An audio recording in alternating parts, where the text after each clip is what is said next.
Ti daytoy nga malem kakabsat, inaki-share kada kayo ti mensahe, may panggap iti basic thing ti biag ti maysa a Kristiyano. You know, gapo iti internet, there is knowledge explosion. This has been prophesied in the book of Daniel that in the last days, in prophecy, there will be explosion of knowledge. Iso nga makita yung kakabsat, permi nga knowledge has become more accessible today than ever before. And, you know, no kaano nga explode ti knowledge, people have become more confused. People have become more miserable. Ti kaadot ammo nga ruden kakabsat. Ti kaadot ti madisdiscover, kas lang ti tao makonfusion, di na ammo ti aramiden na, di na ammo right or wrong, di na ammo iyon unanan, because kadlang kumanumangan. Naimbag kumanot si damlang kakabsat. Ket kamatis ken bugoong ken prinito nga galunggong, awan sa balin, na imas para king kadijay. Ngem no napang ti buffet, ket 20 ti pagpilyam kakabsat, jay kaado, kasla dim ammo ti kayat mo nga kanen. Nga uray ramanam amin, kasla dim ammo no sa dinno kingkat, kaimasan ken naimas. Hana kasla day jay kamatis bugoong ken prinito lang nga galunggong, nakaimimas para keng ka. So kasla kastat kayarigan iti kamaudyanan nga aldaw. Ti kaado ti option ti tao, kaado ti social media, kaado nga mabuybuya, pag-subscribean, nagado nga papanan, nakaado nga kabsat.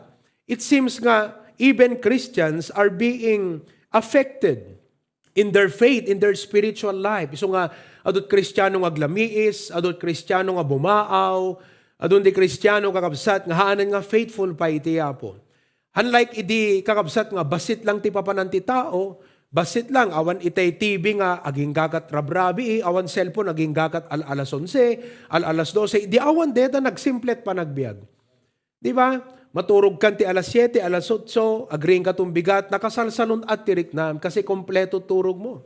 Anakaslay datta kakabsat, maturog ka kuman, ngem atra ka rin nakamutan di Facebookan. Aging gagat alas 10, alas 12, baka ti daduma, ag Netflix pa, patpatnagan kakabsat, apektado ti health. So makita yung nga iti last days, knowledge explosion, ag-advance ti technology ko nata yung I would like for you to realize, and this is a very important observation from a biblical viewpoint, nga ti biag, it has not become better. Life has become easier, life has become faster, but life has not truly become better. Do you see better marriages today? Do you see better families today? Do you see better children today? With what's happening? Kita nyo mga kakabsat, dakay man timang judge. Life has become faster. Nagalisto kakabsat. Tumawag ka, idi LBC, telegrama, nakabaybayag. Ita, through the tip of your finger, makadano ng the message mo. Life has become faster. Life has become easier. Naglakan. Kat deta kakabsat, iti is student engineering, ti science, ti computer, to make life easier. Nga DJ manual nga trabaho, ti tao, itid nan ti makina. Makina ti mga ramid, computer ti mga obra, more accurate pa. So again, if you look at it, life has become easier, life has become faster, but did life become better? No, life has never become better. Kada kayo ngayon unangamda kami, you could attest that life was better before. Idi radyo lang ti pagdinggan, nga amorsaw la kakabsat ti dingdinggan ti tao. Idi awan pa'y telebisyon, idi awan cellphone. Life was better before. You see that? So I would like to remind everybody, nga numan pa'y kastuyan ti biag, kat affordable ang kakabsat, idi kung kunak nga rod, speaking of affordable, no, the cellphone mo nga touch screen, hindi ka ti panagkita ti tawagin ka, milyonaryo ka. Kasi ti cellphone, hindi keypad, kinadaklan ti antena, kan kinabungkugan kakabsat ti cellphone. Hindi kwan, kinabasitan ti cellphone. Itatan, everybody, halos awang makita mo nga touch screen. Di kita lang siguro, hanaunay kabisado dag touch screen, at da pelang cellphone na kakabsat nga nakakipad pelang. But if you look at it, mga kapatid, as Christians, kaya't kung nga ipalagip, ipakita ka da kay deti nga banag because ti Apo concern ti panagbiag tayo. Han lang nga concern ti Apo no kasanot kapintas sa cellphone mo. Han lang nga concern ti Apo no kasanot kangina di kiti gadgets nga dati balay tayo. Nga alistutay nga glabag aputa da washing machine tayo. Alistutay nga mapan ka di kiti apapanan tayo because at da napaspas ka napinta sa lugan tayo. Concern ti Apo ti panagbiag ti a Kristiyano. Concern ti Apo no faithful tayo pelang kengkuana. Despite of all these conveniences, despite of all these material things, despite of all these resources, are we still faithful to Him? So iti dahi nga malem kakabsat, ti challenge kay nag-ibati kada kayo, hangko kayat nga lipasan kasi naimas nga mensahe detoy, ket ininutan tayo kakabsat. I'd like to talk to you on the priorities of a faithful believer. The priorities of a faithful believer. Agsubli tayo kakabsat, ti prioridad tayo. Hanta ipalubos nga ti kaadu dagiti na inmaterialan nga dakada tayo. Ket maiyaw awan tayon kakabsat. Isudan tayo ko natin nga mangsansil mo nga isut bulunan kakabsat nga malipatan tayon dagiti basic thing ti Christian life tayo. Remember that. Life has become faster, life has become easier, but life has never become better because of these things. What makes life truly better and what makes life truly best at its best, kakabsat, is if we as Christians maintain and continue faithfully in our priorities according to the Word of God. Uray kasano kakabsat, ti kaadut blessing tayo, nuhan tayo nga i-fulfill ta Matthew 6:33, hantay nga naragsak nga Kristiyano. Matthew 6:33 says, "But seek ye first the kingdom of God." Pastor, apay puro material at pagsasarita, apay nga puro problema. Well, let's also talk about problem. Mabaling nga adumot ti problema mita, adut pagkasapulam, financially, adu digiti utang nga bayadan, adada digiti saksagit, unexpected na paggastuan, kanda dumapay nga pagparikutan. Just the same. Whether it be ti biyag mo adaka ti convenience of things, when no inconveniences because of some of these problems in life, what God is concerned about is, are you faithful? Matapat ka pa rin ba? Are you still faithful to your priorities? Do you still do the main thing? Do you still keep the main thing as the main thing in your life? That seek ye first the kingdom of God and His righteousness, and all these things shall be added unto you. So aday ti upat kakabsat nga basic vital priorities of a faithful believer. The word faithful means maasahan. Amo yung kakabsat, kadagiti nga panyempo, God is searching for a man whom He can use. Ti Apo agsapsapol, iti maysa kadagiti anak na nga mabalin na nga usaren. Mabalin na nga bendisyonan in such a way that He can turn you to become a blessing. Maasahan na tayo kaditi Apo kakabsat.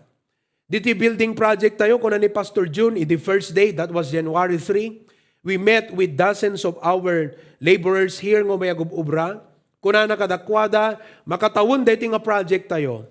At dapat time yung ag-back out. Hami kayat, iti Umayagub Ubra ditoy, kat biglang hananto kayaten.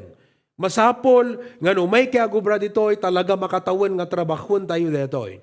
Kat no agabsent kayo, agpakamu kay basit. We want laborers and workers who are committed. Hami kayat nga ayam ti pungmayan nyo, dito kat balay ti Apo. Trabaho ti Apo. So Pastor June was stressing the importance of faithfulness and commitment. Kat no kakabsat, digit-digit unbelievers. Kat siyempre agtrabaho da and expected kadakwad at faithfulness. How much more kada tayo nga anak ti Apo? God expects us to be faithful in our priorities.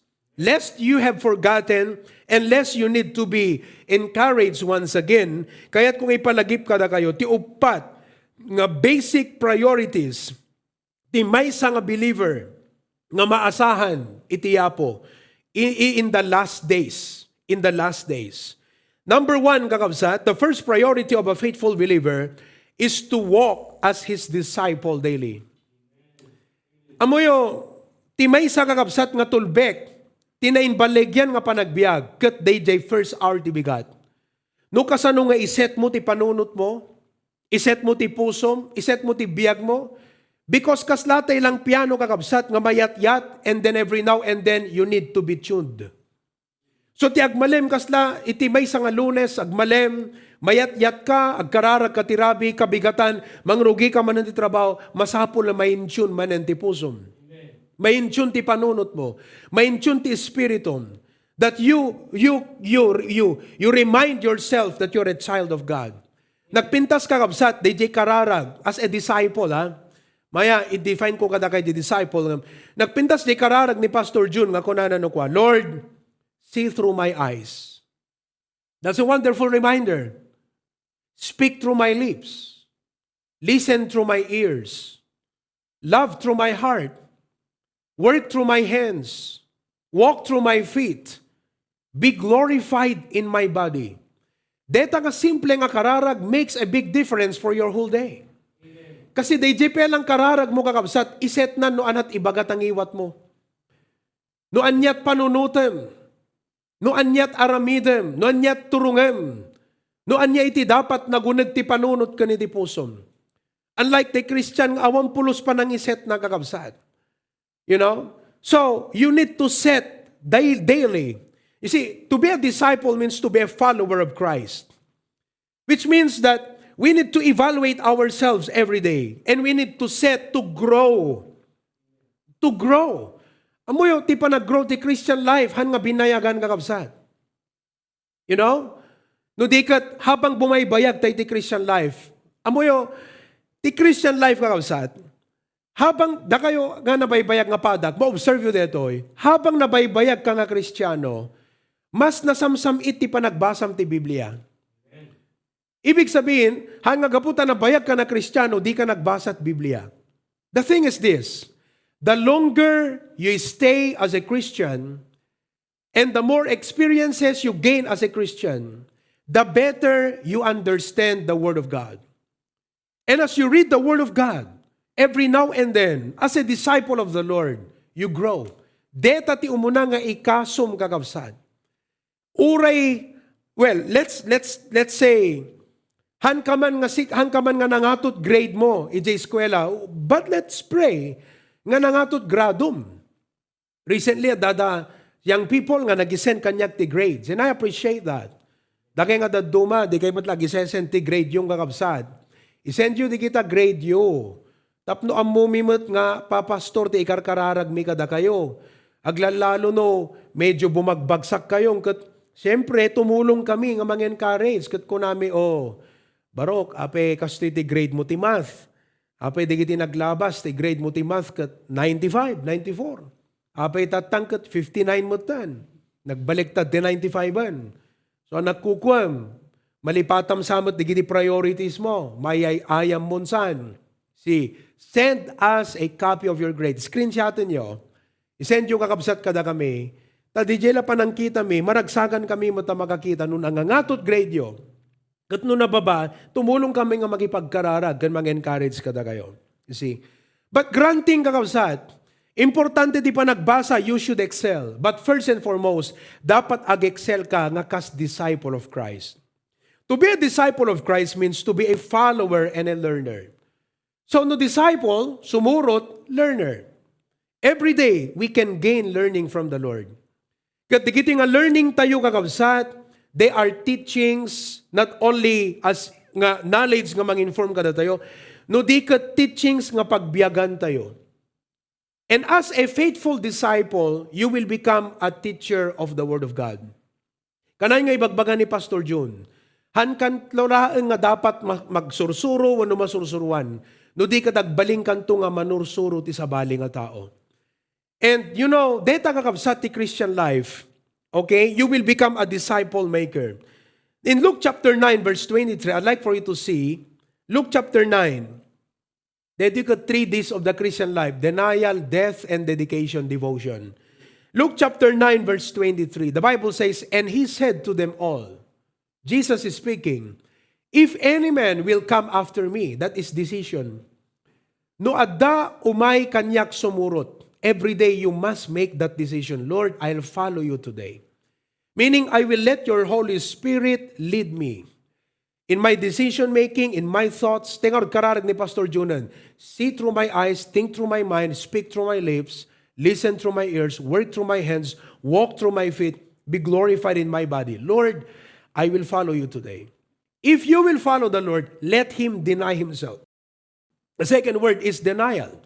The word denial means you must be willing nga digitay conveniences, pleasures, you must be willing to sacrifice them. Amo yung timay sa nga danger in the last days, deti ti message ko dapat ibigat di part 2. Kuna na di 2 Timothy, that men shall be lovers of pleasures more than lovers of God. No, kita nyo di diyeng statement, lovers of pleasures more than lovers of God. Ti root na di diyeng kakabsat is self. Lovers of pleasure means, kaya't mo nga masatisfy this self mo. Now, the verse does not mean that you don't love God. The verse says, you are a lover of God. Yan o, traitors, heady, high-minded. Lovers of pleasures more than... Now, there are Christians who love God. But the problem is, they love pleasure more than they do love God. Kadag reflect deta kakabsat. Maybe next Sunday I'll preach about that. Kasi isut part 2 na dete message ko day bigat. Why people do not love God? Because they are lovers of pleasures more than lovers of God. Well, it does not mean kakabsat nga hantayo enjoying di kita into ti apo nga blessing. But do not put your affection on those things. Amo tayo, the longer we go as a Christian, mabalanse tayo kakabsat. We learn to balance blessings kandeti cross-bearing. Di pa nang ibaklay tayo ti cross, kandeti blessings nga ito ti apo. The longer we mature in our Christian life, we learn how to balance it. Now let's go back to the verse. Kuna na, if any man will come after me, let him deny himself and take up his cross daily. Now, look at the word daily. So, kahit nga sawan, useless ti biyag mo a Kristiyano, no saka lang agbalin nga kas lang intune ti apo, ti Domingo nga kasto nga makangagkat message. Useless a Christian life. Meaning, hana ka maasahan ti apo. You will not be a faithful believer. God cannot use you every day because the word is daily. Take up your cross daily. Meaning, you really need to set your mind. Teko na akong kakabsat, gapot ka adun san ti main input ti panunot, di tay amun ti aramidin tayo. Di tay amun ti yuna tayo, di tay amun ti priority, di tay amun ti nasisita, di tay amun kakabsat. You know, it's about time. Nga kunam apo, there is overload. I am becoming toxicated with social media, with knowledge, with so many things. I forget I am your disciple. The basic thing of the Christian life is you're a disciple, a follower, a learner who should grow in his Christian life every day, taking up your cross daily. You have a testimony to maintain. You have a spiritual life to nurture. You must read your Bible every day. You must pray. You must intercede for brothers and sisters. Hala nga dapat Domingo nga mariknam ti affection ti church. Dapat every day at the pusong para ti trabaho ti apo.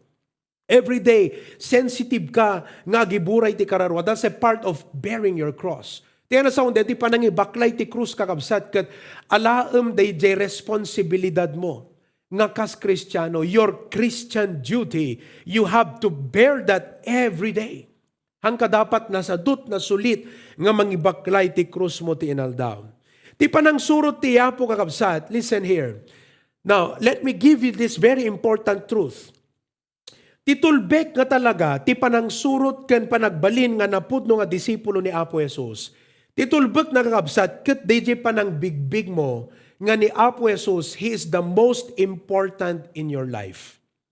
What is the most important in your life? Ano bang pinakamahalaga sa'yo? Amoy DJ lovers of pleasure, it comes from Greek word na itayan, nga ti root word na kakabsat, hedonism. Ito mo man ti outline ko tayo bigat. Let me just mention the word. Adatan siguro. Kasi, kailangan nga datayo kakabsat, ma-define tayo, kat amutay nga balansyan, dahi nga ba nagtibiyag tayo. Okay? Philodonos. It comes from the Greek word philodonos. Deta lovers of pleasure. Naggaputi Greek word kakabsat nga philodonos. The philodonos, two words, phileo and hedonos. The word phileo means love, a deep, profound love, and carries the idea of a romantic preoccupation. And then that yung hedonos kakabsat is only used 5 times in the New Testament, and each time it conjures up the picture of people completely preoccupied with pleasure. Isulat sa sapulan na pagragsakan. Who live for the gratification of their flesh and their own personal happiness. This is a very dangerous doctrine. Hedonism is the doctrine that pleasure or happiness is the highest good. It is the addiction to and obsession for pleasure as a way of life. Nakita yung kakabsat? That's a very dangerous path. Lovers of pleasures more than lovers of God. Well, that does not mean, kakabsat, nga tayo enjoyin di kita inted iti apo. But like what I said, habang ag-mature tayo, kati apo agar-ari ti biag tayo, mapagbalanse tayo kasi amu tayo jay priority. The problem is when we do not prioritize deti relationship tayo ti apo, nga ti apo mas importante ngam ti bukod tayo nga pagragsakan, mas importante ti apo ngam ti bukod tayo nga pagayatan, mas importante ti apo ngam ti mismo nga pamilya tayo. You agree with that? He that loveth father, mother more than me is not worthy to follow me. Mas importante ti apo ngam ti pamilya tayo kakabsat. Mas importante ti apo ngam ti trabaho tayo. Bear that in mind every day. Data ti mindset ti Kristiyanot inalda. Mas importante ti apo ngam dagiti gagayem tayo.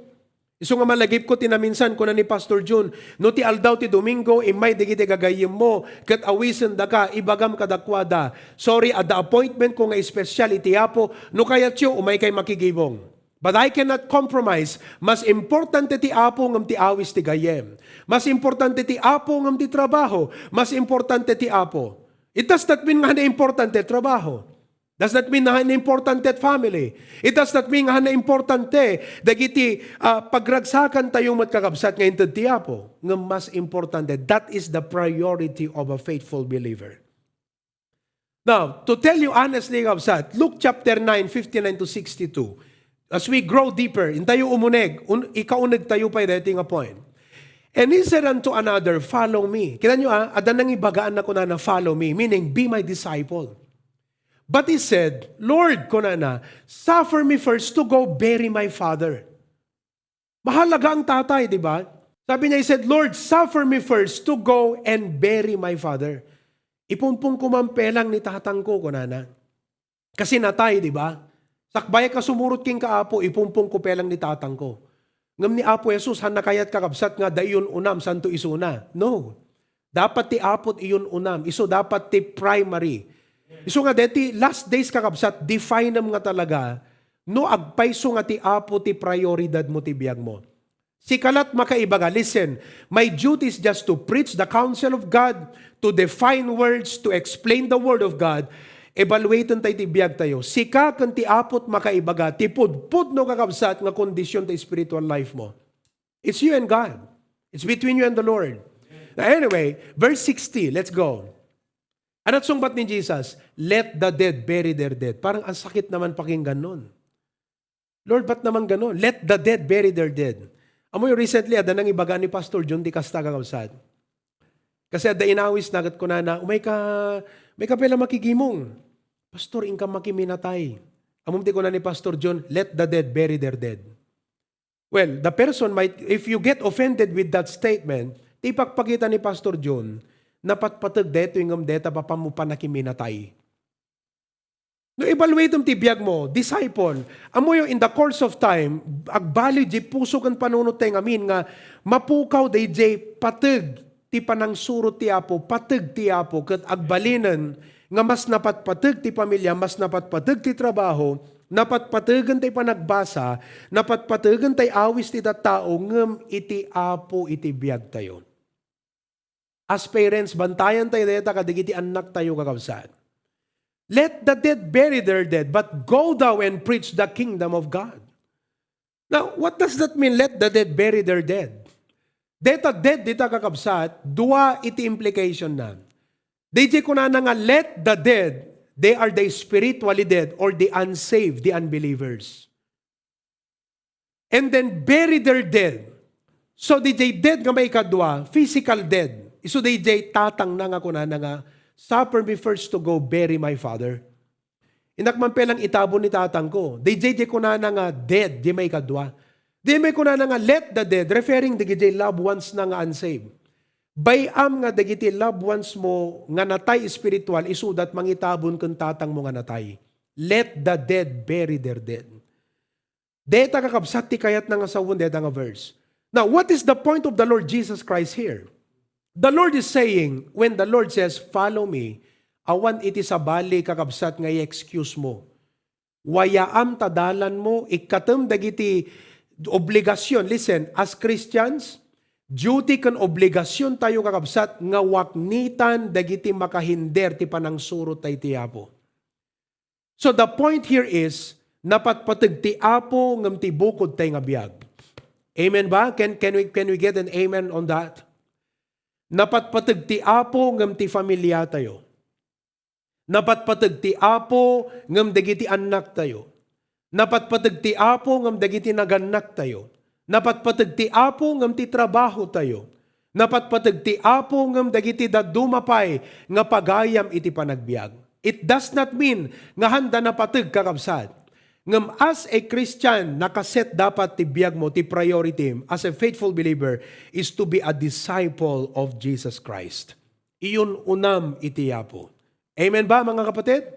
So deta, teko na kitatayan, ulitik manen. In the last days, talaga nga umado iti umadot option ti tao, umadot turungan ti tao, umadot problema ti tao, parikot, nakadado kakabsat. Don't get confused. Go back to the basic. As a Christian kunam, Lord God, I'm sorry because at the instances ti biag ko nga mas in priority, mas nga in prefer ko ti sarilik ngam siga. Detay dapat nga pang tithes. Actually, at may sakabsat, kat maikwak dito, I will not mention the name, for the sake of illustration. Kung ana kanyak, Pastor, I am sending my tithes. Tithes ko ti January kan February. Kasi DJ tithes ko nga pang January kat adangamin ti nakaikuan na ko na nakaiyosaran na nga sa bali. Iso nga bayadak ti Apo ita nga February. Amo itsong bat ko ginkuan ako nak, you know what? Amo isan sanay ti bagim ti kasta. No tithes kat para ti Apo, awan dapat sa bali nga pangigastuam. Urepay ko nam nga punwam to no next month. Kahit na nga sa when you are not prioritizing God. Mas imprioritize mo tay need mo, mas imprioritize mo tay problem mo. Uno sa bali nga paggastuam, uno, sabihin na nating legit. Dito nga ti problema kabsat because hantay dapat ag-complain no ti Apo kakabsat ti pagsasaritaan eh. Hantay dapat ag-complain ijay eh. Dapat ti puso tayo kat agkurno. Kasi anak na tayo ti Apo, disciples na. So kung nakingkwa na, huwag mong isanay na ganyan at ganyan ang ginagawa mo sa tithes mo. Kasi mawawala ang reverence mo sa Diyos. Deta inlasin mo nga tithes, api nga sa balit pangilaanam. Bayam katagkararag ka nga ti Apo nga mangi-provide ti sa bali nga wagas. Mangi-provide ti Apo ti sa bali nga way. Kunak, ever since I learned to give my tithes to the Lord, ti pundasyon, ti pusok, ti panangtod, ti tithes, idi kakabsat. Kasi ang kupela maawatan, idi you can give without loving, but you cannot love without giving. I was young and immature to understand what it means to give because you love the Lord. Ngem tinaimula kanya kakabsat, idi mangrugyak nga, mangtod iti tithes kun iti Apo, they fear of God. And you must remember that the fear of the Lord is the beginning of wisdom. Agbalin na masirip ti tao kakabsat, no isut umuna nga pundasyonan na di panunot na nga di panagbutang ti Apo, hana aramidon di dakes. Ti anason ti fear of God kakabsat, reverence ti Apo. So, basta DJ Tyson, ada pa nagbutang ko. Well, basically, umuna, mabutang ka nga, no inkwam ti sabali, ti Apo palagipan na ka. That's one. But DJ kinasyasin no ni Apo Diyos. DJ ti mako na nga reverence eh. Kala ko matiarig nagat DJ dapat nga kanan nga para kang president kat inted mo ka dete barbero na anatrik na ni president. At damat nga rod para ka DJ barbero na ngam DJ dapat nga bakan para kang president isut nang ipanam. Sa mundo ko na, baliwang ka nga ilutuan. Priority ni President. Hanabali nga DJ Barbero na, baliwang nga ilutuan. Maud-udi ka. Di ba? Datayo kakabsat, see how hospitable we are? No, at umay nga bisita tayo. Kat naira nang agluto kat pangaldaw, kat simangpet. Maangot ti anak mo po, nagimas detan. Ginisa nga pusit. Di ba? Wow, ang sarap naman yan. Aglalo ni gisgisam detay, butter nan, kat apaw. Grabe. Ha? Di kwan sumangpot di bisita, samo ko nagat mangantayo. Gapo di panangsa nga ilim, out of respect. Di ba? Anak ko nam kadigi anak mo. Mud-udi kayo ha. Amoyo, kasta kakabsat, kasta ti ilit pa naka-illustrate, ti panang surot tayo ti Apo. Mabaling nga dada digite, napatag ti biyag tayo, ngam no ti apo ti agkid daw, madamdama kayo at ti apo pelang. Lord, correct, DJ ko na ni Pastor John, idi, no umay, ada umay, digiti, agawis king ka ti aldaw ti Domingo anak kunam, sorry, ada appointment kong espesyal. No kayat mo umay ka, kaduan na umay makigimong, inta ti apo agdaydayaw.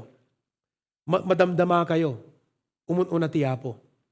O ilutuan kay to ha, baliwang kay nga ilutuan. Ang kalata mga lati korong bifon, anak ko ta, baliwan tat magigisangam para ti bisita tayo, deti anak ko ang. So DJ to ubing kakabsat kala, di pastor nga na pa nagbisita. Kaya't nairanat aldaw, mayat ti luto di nanang kakabsat tay sweet and sour nga ikan. Ti sauce na sweet and sour, prinito na. Di ko, pastor, mangang kapay. Di pa nang sanga ilinan. Di ko, mangang di pastor kakabsat. Kitkitan di ubing. Pimano di nanang tamapan mangala ti juice nga inuman di pastor. Kat maimasan sa deto yung pastor piman kakabsat. Mangrugrugit ministry. Awamak maganda. 100 pesos ti support na. Di ko ang baliktad na kakabsat ti tilapia. Nagpukaw di ubing. Kat ko na, Mama, baliktado ni pastoran! Ko na nga kasta. Madanagan di ubing ang tawan si danan piman. Ngam kita nyo, no ti tao amo tay ti mamadayaw, apay nga niya po Diyos, di ti amo nga padayawan.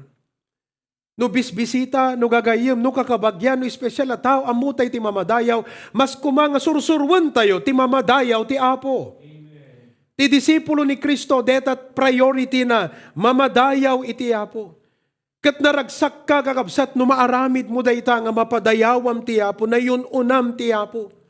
Kat uray, di nabati king ka, alakat hanga dete, aggastos ka nga careless, ngem, agdaragsak jay puso nga gasto, na naragsak ka nga mang-enjoy, jay nabati nga igastom, kaputa na itid mon jay para ti apo. Na itid mon tay tights. Kat kas na itat ti aldaw, adadaw may agitid ti tights kakabsat. Eket no, dapay nabati nga kwarta, di kita nga kakabsat. Kat gumatang dat hamburger, kada enjoyin damat, naragsak jerik na, dangag thank you ti apo, kadigit nga blessings, gaputa imo na nga naitid dan jay para iti apo kakabsat. Kasta ti disciple of the Lord Jesus Christ. Amen ba mga kapatid? Iyon una tayo iti apo. You see that? Oh. Now, number 2 kakabsat. Secondly, the second priority of a faithful believer is to be in one accord with God's people. Amen. To be in one accord with God's people. Nga, hantayo baybayan ko na di Hebrews chapter 10. Dito kakabsat ko church gathering. Priority dito eh. Aduman, dagiti, tikiti pagsayatan na itataham na pagsayatan ko nato because hantay kaya tamasanay akastoy. But in the meantime, kakabsat, nagmayat data uray awanti kapilya tayo katni. Ada Zoom tayo, ada Facebook tayo, ada YouTube tayo. And thank God for this avenue nga inted iti apo kada tayo kakabsat. You see? Kahit nga sawan, awan rason nga di tayo maka-attend iti church services. Awan rason. Uri adayot ayan tayo kat, adalakat internet, makatune in tayo. Di ba? O, digiti daduma kat, nagaputante, agpapada ti timeline. Sabado da pelang iji ayan da, Domingo tayo dito eh. Kat adada di trabaho nga mag-tune in da because handa kayat nga mamisan ti maki-fellowship with God's people. Eh, so nga kung kunak, no napintas lakat signal yun, napimpintas la kung mga Zoom, ipag-attenda nyo. Hala Facebook kakabsat. Tapno makita mi dagiti langayo. Now, in Hebrews chapter 10, 24 and 25, the Bible says, "And let us consider one another to provoke unto love and to good works, not forsaking the assembling of ourselves together, as the manner of some is, but exhorting one another, and so much the more, as ye see the day approaching." Nganganin kakabsat, itiya ay itiya po. Just like an employee, he is expected to report in his office every day. A student is not only required, but he is expected to be present in his online classes. Kadigiti pa nagbasa, God expects us to be present during our church gatherings. Hantay man nga ado, kaslay din nag-Bible study kam di apari. Kaya't siyempre adot inawis, ngemti lang imay kakabsat, digitay 5. Ngemti naghimbag ti apo. Digitay nga 5 nga imay, 5 nga nagbali na candidates for baptism. Actually, wala sa plano na magbaptize kami. Ngam kita mga kakabsat, limlimat imay. Ket di ekspektaran nga digiti lima nga umay, idi agleson ni Pastor John ti assurance of salvation. Idi kwan kakabsat, sumrek ti baptism. Ket in paripirip lang ni Pastor John nga kunana, sinot may tagbaptize kunana, ket nagitayag dat imada, anyan nga makaparag uti puso kakabsat. So kunana ni Pastor John, ito mo ito, lesson tayo ti baptism. In lesson not baptism kakabsat. Ngamti ko na ni Pastor John kunana, well, thank God, hantay man nga nakadado, ngamti ko na ti Biblia, where 2 or 3 are gathered together in my name, I am in the midst of them. Wow, nagsamitan kakabsat, nga maamuan day jay. Nga dito pa nagtitipon tay ita, at dati apo kada tayo. At dati apo kadagiti sibayo, at dakay man kadagiti balbalayo, at dakay man dito sanctuary, at dakay man tilugan madamag di drive, if you're on Facebook. But if you're joining us right now, when 2 or 3 are gathering in my name, I'm in the midst of them. And you know what? Ti umuna nga maragsakan. Nga i-schedule tayo kat winayaan tayo detoy nga talo. Basic. Sunday morning, afternoon, Wednesday night. Winayaam kat kunam. Awan ti mangagaw detoy. Talaga appointment ko with the Lord through His people. Appointment ko with my church, with God. Ti Apo ti umunang maragsak. Anya nga tanga ragsakan ti Apo kakabsat. Nga, numan pa'y adu, ti kunakon in the last days, kaput ka adu kakabsat. Nga projects ti estudyante, adu nga assignment, pagklasyenda ka pa'y ti rabrabi, pati sabsabado. Ngem, i-forgong ni gitoy, wayaam ti schedule mo, anyan nga ragsak ti Apo kat kunana, anyan dito nga anak ko. Tauray adu, dagiti, pagkakumikuman na kuma, kat iyon unanak. Iyon unanak ti Domingo. Adut problema ng talagang manglangan.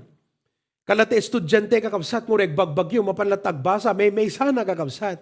Awan ni teacher nang mapanlatag basa, paunay kang estudyante, ti kinadeterminado. Adaklas adati, bats may idi kakabsat, mapanagbasa, nagtudo kakabsat, ka taga-away isuna, hindi ko nabasa di sapatos na, saka-saka nga simrek ti eskwela. Kat hindi makita may nga magmag na, gaputa adut dandanom, yung jay pagna na mapan jay classroom, mapanay ayaman di jay dandanom. Kunami, api nga ta, kitam di jay, kas laubing ay ayaman na ta dandanom. Ay gayam kakabsat piman, awan chinelas na awan sapatos na, so tapnuhan na madlaw, magmag na ka di jay dandanom, tapnuhan na madlaw nga awan chinelas na. Kitam di jay estudyante, reg tutudo mapanagbasa. Kat nung maipanggap tinay lubungan na indagaan karir kanda dumapay, agpursigi tayo, ti Apo na ragragsak nga makita na agpursigi tayo ti panaggigimong tayo. So nga kakabsat, I'd like to challenge and encourage you. Itultuloy tayo nga ipursigi, digitoy nga panaggigimong tayo. Amen? Agpatinggak pela jay kakabsat. The priorities of a faithful believer. Oh, what a blessing. I hope nga na-revive tayo, na-encourage tayo. Walk as His disciple. Naragsak tayo nga mang-enjoy dagiti banbanag nga nabati ti biag tayo no inyon unatay nga para iti Apo. Ulitek deda kakabsat. There is joy and contentment and peace for you to enjoy the blessings of the Lord no inyon unam dayjay para kenkuana. Amen? Amen kakabsat? Okay.